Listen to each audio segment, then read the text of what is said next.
everyone, it's Jen. And Ali. And you're listening to Rising Within Podcast, a show where we come together to connect the heart, head, and spirit. Just like rhythm, lyrics, and melody. I met you in 2017, which is a 10-year in numerology. Numerology is on my mind since you were talking about your chart, and I'm like, oh God, I want to know her numbers. But that is very cool. We met in a 10-year. Okay. So which also reduces to 1. So it's 10 and 1. It's endings and beginnings. Chef's kiss right there. That makes a lot of sense. Yeah. Because Allison expanded me, and then I had to do a lot of my own things for us to come together. This is a perfect example of divine time, and do my own transformation and metamorphosis, if you will, in order for the universe to bring us back together, do something like this. And I recall 2017 going into shops that usually were spiritually inclined. The shopkeeper was like, "Do you want a psychic reading?" And I was like, "I think so." I think maybe I might be open to this. I don't know. And I actually thought it was going to be through her. And I was like, okay, you got to spend, because at that point I'd spent 20 minutes with her. And so I was like, yeah, I got to get a reading from her. And then you walk in, I was like, oh no, I don't know her. But I was like, okay, let's go and see what happens. And I've had a couple of readings before in my lifetime, which is great because obviously I'm very interested in this stuff. Mm-hmm. I've never met someone who is so detailed in the way that you deliver a message in a very confined amount of time. I remember after this first session, I was like, whoa, like I feel seen and heard. Thank goodness. But also my favorite thing you've ever said to me, early days, Jen, this is when I was not dealing with my emotions and stuff, right? Probably not accessing all my abilities yet because I was working out as a coping mechanism. And you're like, you cannot put a Band-Aid on a bullet hole. I was like, okay, well, what do I need to do? And you're like, you need to surrender. I'm like, okay, but like, what crystal do I need? And you need to surrender, you know? And because are you going to put a crystal on a bullet hole? I was like looking for ways in which to like surrender, and you're like, you're missing the message. So the surrendering part of that, I can't for the life of me remember what it would have been, but like in my mind, the surrendering part of it is just even like looking down and openly acknowledging, like, oh yeah, there's a bullet wound there. Right? Okay, exactly. Well, yes, because at that point, I wasn't even in my road or journey to. No, and I think you were at that time understating your own pain. And we do that to mask. We do that because we don't necessarily want the whole world to know that we're in pain or that we're suffering. Or sometimes we don't want to be owning. Mm-hmm. We don't want to know ourselves that we're in pain or suffering. So it's just like, I'm just gonna put this crystal on top of my bullet wound. Pretty much. Yeah. Allison, you need to start writing, and it's going to be uncomfortable for you, but just start. And then now I write pages and like really sit in my discomfort, but it was a really taxing journey, and like therapy was involved as well as an added support to really dig into that psychology stuff. But I think there's so much to be said about talk therapy, which is, you know, ways in which you can get things outside of you to help you, you know, process it. Sounding board with someone like a therapist, or, you know, reading what you're writing and understanding in a different way by seeing it in a different way. So holding that space, which can make people feel uncomfortable, right? To really see. Oh, absolutely. And it can feel uncomfortable to allow yourself to let these things out of you. But I mean, that's the reality, is that sometimes we just cannot allow these things to fester within. Yeah. And they need to be expressed to go from internal to external, so that we have that absence of energy of that thing that's been on our mind or on our hearts for so long. And we can actually look at it from a fresh perspective and invite in new energy and new things instead. Oh, yeah. And needless to say, it was the first and obviously not the last time I saw you. And as a result of that, like, for me, guys, once I like meet a soul of the earth, like person who's just like, which I've been lucky and grateful that I've just never really encountered anyone who's not legit, and someone who's not really that like doing it for the right reasons. I mean, my Gemini brain's like, well, I gotta tell everyone about this person, you know? And so like, you know, that's what the Geminis do. They like connect people with to bring it full circle, because I'm going through, and I have gone through most recently, another version of my dark night of the soul. We met in a 10-year. We've really started solidly reconnecting last year, I think. Like, we've always been connected, but we started connecting, I feel, on a deeper level last year, which is a 5-year, so change, right? But then also, you have also been in a position where the words that you have said have totally pulled me out of me putting a band-aid over top of a bullet hole, because you reiterated something that I had told you, I think, in one of those first readings at the beginning of last year. And that was when I was in some of my toughest period in terms of change. Now, in hindsight, very positive change in my life. But you reminded me about something I had channeled, and it was almost like you were giving me a reading in that at that moment, reminding me, like, you are powerful, your words hold meaning, and you can't just really, nobody puts baby in a corner, but you can't really just sit in a corner and decide you're going to be quiet and do nothing, because the world needs this, Allison. So yeah, I had that moment with you when we first met, but you've since then, within the last year, you've totally done that for me as well. Someone to see them and value Yes, them, yes, to hold space. Totally, 100%. Yeah, I know a giver when I see one. It takes one to know one, and so I'm always the person who really is very aware of the person who's supporting people, not necessarily the people that need it. I see the people that are the ones that are supporting the other people, and perhaps ignoring their own. Yes. As a result of supporting others. Yes. That makes sense that you would see something that you yourself experience in others. Don't you guys worry. I'm recovering codependency. Learned through therapy that the need to be needed is also codependency. So reciprocity is the name of the game, but it takes a hot second to get there. Like, gotta go through. It does. Those tower moments, as you've said to me, everyone has them, and I think if, as someone who is spiritually inclined, I almost feel like you have them more often than more frequently, perhaps. Girl. Oh my God. The amount of times I've gone through the process of spiritual awakening with the dark night of the soul, and with my gifts going offline or feeling blocked or going through tower moments in life, like it becomes, the higher vibration you are and the more you're leaning into that journey of expansion and growth, the more exponentially those moments happen. Right. Yep. Yeah. I agree. And it sucks. It does when you're in it. I'm becoming more vocal and more open about showing every aspect of myself, and not just the parts that I want people to see, because I think it's important to do that, because it gives people permission to be authentic. And I think people that are in their most authenticity are the ones that have love for their dark parts of themselves and love for the light within themselves. And it's not like separate. They've integrated them somehow, and they recognize that both serve a purpose, and are, again, back to your other point, like not caring what other people think or feel about it, because it's just. Yeah, this reminds me of something I just saw on RuPaul's Drag Race, which is what I'm watching for like the 5th time over in the entire series, because we'll talk about RuPaul's Drag Race in a second, girl, because I see her all over it. But there was an episode recently where they were talking about contestants' vulnerability, and the fact that vulnerability is what makes you lovable. It is what makes you likable, is that people want to know that you're not perfect. God, no. People want to know that who they're learning from and who they're listening to, and the person that's holding space for them identifies with them on the most base level, that being of to errors, to be human. Right.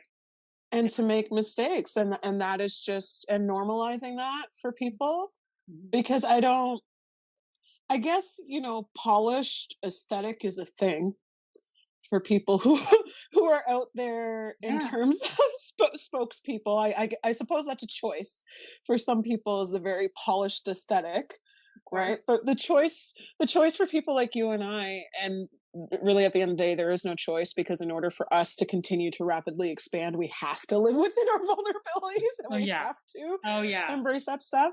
But for people like you and I to take on this journey and to do this work without owning and leaning into our vulnerabilities, that's what starts to leave room for and allow for imposter syndrome to breed.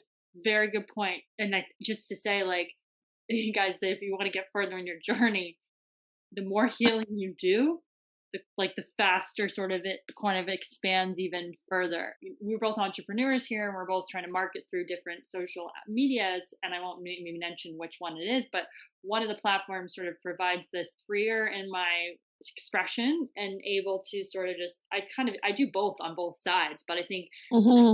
receptivity on one of them versus the other one is very interesting, to the illusion that like sometimes we can get caught in that web of this look or this, Well, and aesthetic is great for a vacation. Aesthetic is wonderful for a vacation, but aesthetic is usually not move-in ready, because who wants to be convinced that they live in an all-white house without a dish in the sink? Like, right. Yeah. you know, Yeah. like I said, Yeah. yeah. Yeah. So aesthetic has its time and place, and aesthetic will make us feel very comforting in that, in this very chaotic world we live in, where nothing is within our control, especially given what's happened the last few years. Aesthetic is such a nice vacation for us because it's perfection.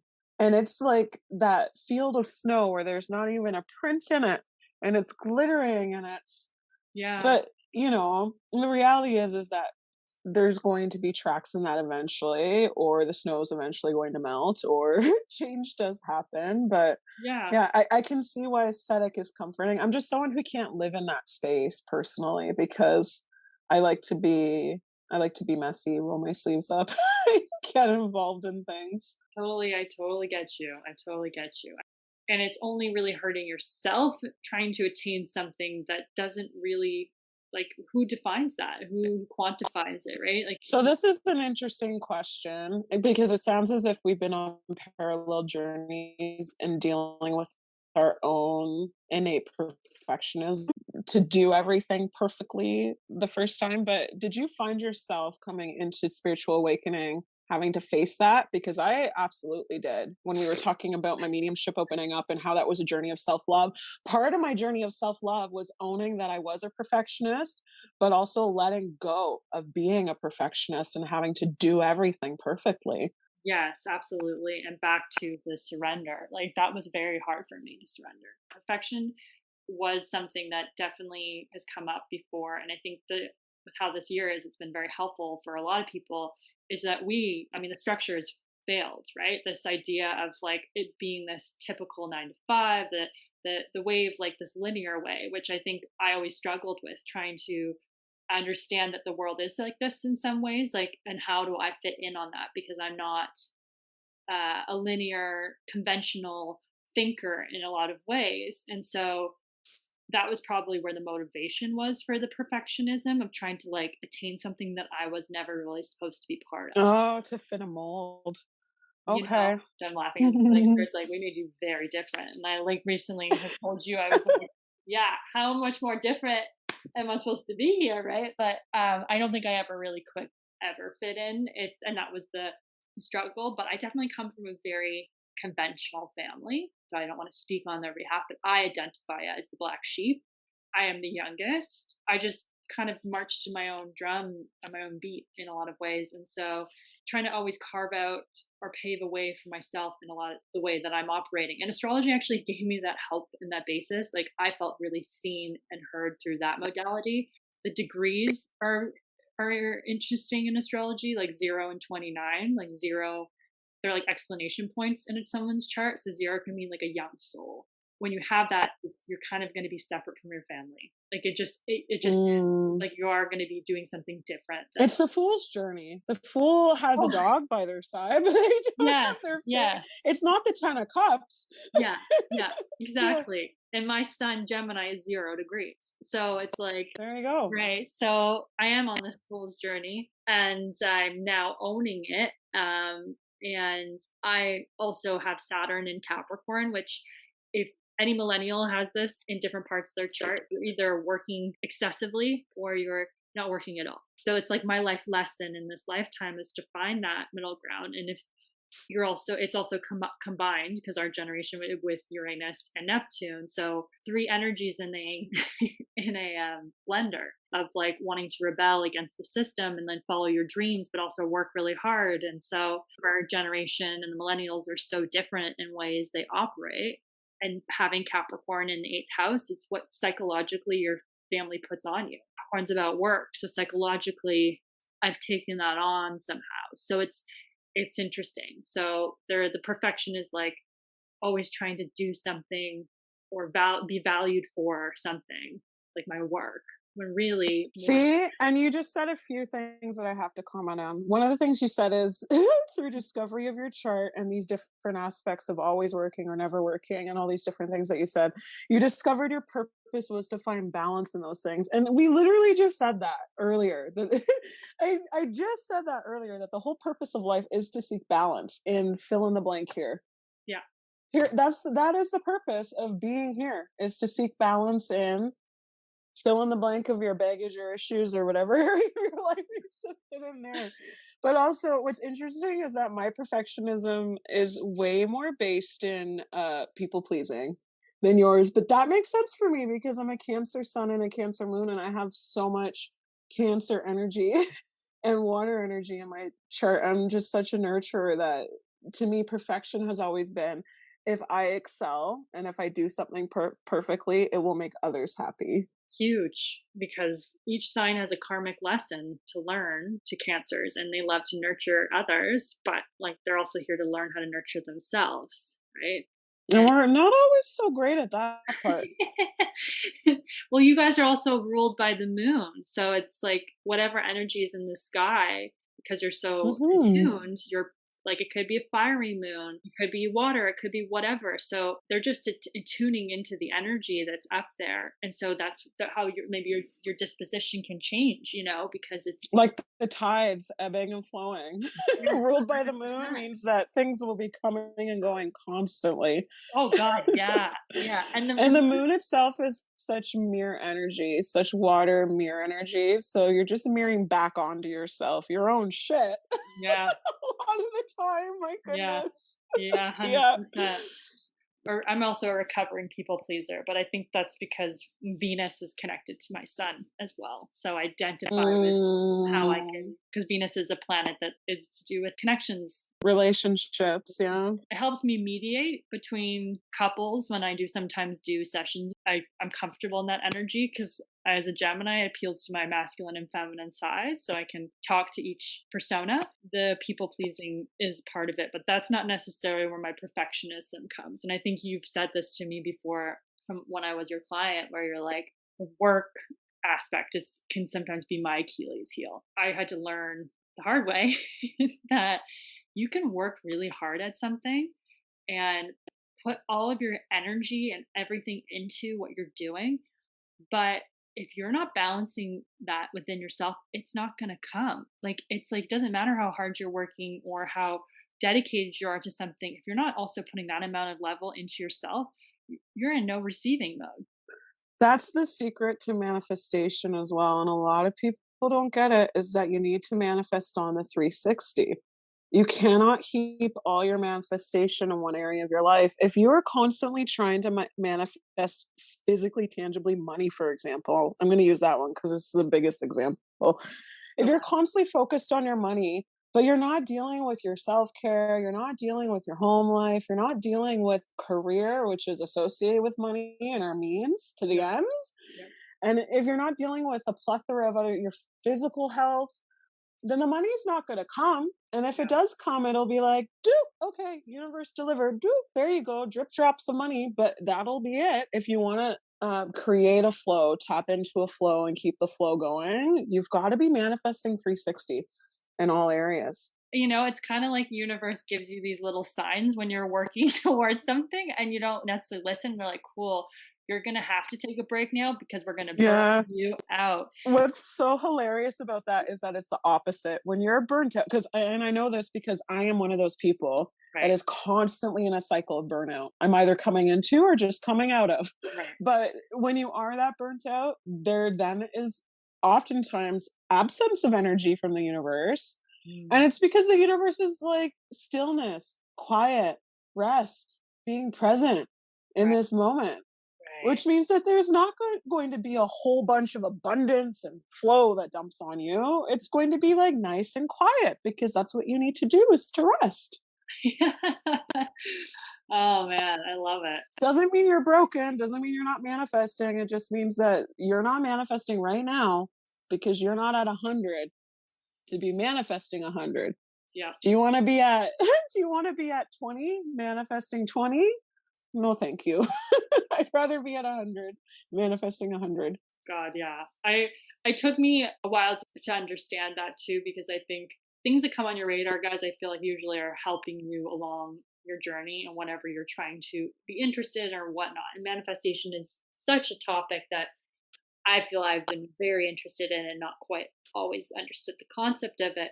So I really liked when Lacey Phillips came on my radar because she really talked about it in a different way than just like the law of attraction and just like, writing these mantras and being positive, because she does it from self-worth. So she's saying like narcissists are the best manifestors because they believe it. And so that is an example. So it's like really important that you do your shadow work or do the things that you need to do in order to access, blockages. That really always landed with me, is that like the key to a lot of these things is, like you said, balance, healing. Like the expansion usually comes through tower moments and things. Like even when I have clients come to me that are like feeling disempowered, I'm like, I know, I get it. This is a really hard point in your life, but this is when you're going to be the most empowered. Now make some changes based off your situation, that eventually this will not feel like this. This is only a moment in time. This is your chrysalis. You're going to be a butterfly, Well, and oftentimes you step out of your tower moments and step immediately into being a master manifester. So like they come on the heels of each other. As soon Right. as you've navigated through that tower moment, you are in your most powerful zone of manifestation, because you have perception or awareness on some level of like, well, I've just been there and that wasn't fun and that was a long, dark, deep tunnel, and I'm now in the light at the end of the tunnel. Yeah. So at that point, there's a belief in all things being possible, but there's also such a strong belief within self because it's so fresh. The bullet wound is so fresh that you just realize you can't put a band-aid on top of. So your manifesting is just so much more powerful because you're in a pure zone that's very tunnel visioned, and I've just been in the shittiest space I could be in. So like anywhere up from here is great. Oh, I love that. Yeah, that's well said. Maybe this will maybe our like last little thing is like, what was probably the most memorable thing that's happened to you on your own personal or spiritual journey thus far? Well, in terms of manifesting, I was in a space in my life at one point where I was working with my guides on the daily. We were having our morning coffee and morning chit chat over the psychic universal newspaper, so to speak. And it was part of my practice at that point every day to write down in a journal what I was manifesting for myself for that day ahead. Mm-hmm. And I used to always write down like, you're going to attract 5 new clients today. You're going to attract, and things like that. And there was a period of time where I was so in my manifestation and flow. Now this was years and years ago, like 5 or 6 years ago, where if I wrote down, you're meeting 5 new clients today, I would meet 5 new clients. I would always, everything I would write down would happen. And I mean, I was writing that down every day. So it was 3 to 5 new clients every single day booking at that point. But thank you for that, because actually that's like I've experienced that once as well. I should I laugh. I need to do that more with work. At the time it was dating, but that was a priority at that point in my life because the eclipses, guys, were happening in my 8th and second house. So that was my theme for the 2 years. And so there was a lot of awakenings in within intimacy and sexuality and all of that stuff. And so I feel with my gifts, I was very discerning about who I interacted with. Of course. And then I also robbed myself of having any really experiences. So I was really a late bloomer in a lot of ways. The eclipses gave this opening for me. I was dating, feel like that's not for me, and I'm not going to go any further. Come back home, write down what I liked and what needed to be expanded, cue in the next person. It was like a revolving door based off of manifestation. Absolutely. To guess that during that period of time, you were really knowing and owning yourself on all levels, likely. Because I know for me, during my period of time where I was manifesting like gangbusters like that, I was waking up every day in my power, knowing my power, owning it, and radiating that outwards. Yes. There you go. There you go. Yeah. And I'm assuming that's what you brought onto those dates, was basically like solar power Jen radiating. Right? Yeah, I feel like I should write a book on that. I have some, because I did a couple of writing pieces off of it, and I did tell my therapist about some of the dates because we'd unpacked them, of course, and she was laughing. She was just like, "You need to like write like little, like it would be a very short little story of each excerpt, because you always met people you meet are reflections of you. I always look at something." Not only like, I'm learning something from each time. And so I think a lot of the times, back to people pleasing and manifestations and owning, no is the most magnetic word. Oh my gosh. Few minutes of being on the date that no, not necessarily for me, but did I stay for 3 hours? Maybe, but I needed to of course you did. the horror of the experience of it. And then I would have stayed for 3 hours, gone out on a second date, moved in with them 5 dates. We don't always pay attention. We don't always pay attention to the sides. I love that journey of no's though, because it just makes me feel like I'm channeling Goldilocks realness. And sometimes we gotta taste the porridge that's too cold or too hot before we taste the porridge that is just right. And sometimes we have to go through that. Yeah. To know. Yeah. But what I love about something that you said though too is that you mentioned that you were a late bloomer, and we've talked about dating and stuff, and I'm sure there'll be whole episodes where we talk about dating as a psychic, as a medium. Yeah. Because, oh my god. But I just want to say that the late bloomer thing and expressing sexuality openly, and with others and with partners, like that's something that also comes and goes with the journey, especially spiritually, because there's awareness of the energy exchange on that level with people as well. And it's like, do I want to be exchanging do I want to be exchanging more than just bodily fluids with this person? Do I want to be exchanging our auric energy? No. Yeah. No, thank you. Also, to add to that from, astrology lens a little bit, is that I didn't know that after my first Saturn return, which is in the 8th house, if you have Saturn in there, sometimes that causes a delay in that, sexual awakening in some way. And I think back to the manifestation point, like that sexual awakening part is really helpful in our own root chakra, and not that we need it with somebody else. So. And speaking as someone that I know full well, I'm coming into another sexual awakening. I just know already, because I can feel myself at the level of discernment where it's like, no, thank you on any level. So I know then it's going to swing the other way eventually. But sexual awakening is no different than spiritual awakening in that you're going to go through it a few times, likely. Wow. That's just, anything that comes with blank awakening now, I just go into with the expectation that this may happen a few times. And every time I'm going to be going to a different level of vibration, hopefully higher in expansionism. But yeah.